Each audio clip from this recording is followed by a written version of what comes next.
Today's critique is this fan art from the Hunger Games.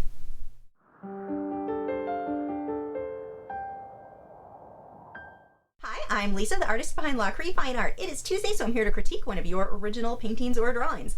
If you have an original painting or drawing that you would like to submit for critique, head over to my website, lachri.com/critiques. The link is below in the video description, and you can submit your work there. Today's critique is this graphite and charcoal portrait of Jennifer Lawrence from the Hunger Games. He has worked from the poster that I think all of us have seen and did such a great job. I mean, you copied this so exact. I'm just so impressed with the detail you've got here. And you had said you wanted to catch more movement. I think that you really did that in the flames in the background. They almost look like feathers the way that you've got them. I love the work that you did here. And you're so super accurate on everything. Really good job of copying exactly what you saw. Looking at a few things that we can adjust to improve on this more. You did such a good job copying the poster, but one of the things that stands out to me that looks weird to me in the poster is the arm, the shoulder. Which shoulder is it? Whichever shoulder that's coming forward. You've got this circle here, or the poster has this whole circle that looks like her shoulder, and it looks kind of weird in the poster, but when you reproduce it into art, it looks like you did something wrong, even though you didn't. You copied your reference photo exactly. And what's happening here is when someone looks at a photograph, they just accept it as being accurate and correct. When someone looks at a piece of art, their mind is more likely to jump to, what's wrong here? What did the artist mess up on? I'm not sure why our minds work that way, but they do.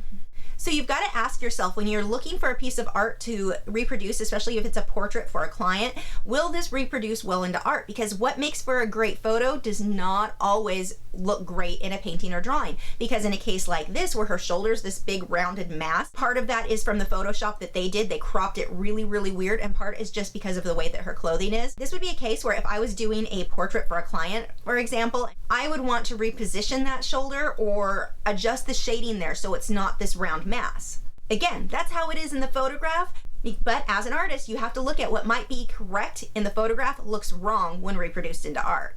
So what do you do about it? In this case, I would either play around in Photoshop and shade underneath her arm and see if that helps a lot so that it's not just a big circle there, or have a friend model for you and stand in that position with their arm coming out so that you can really see where the light would fall with different lighting. Adjusting that lighting here may be all that you need to do to make this area not stand out so much.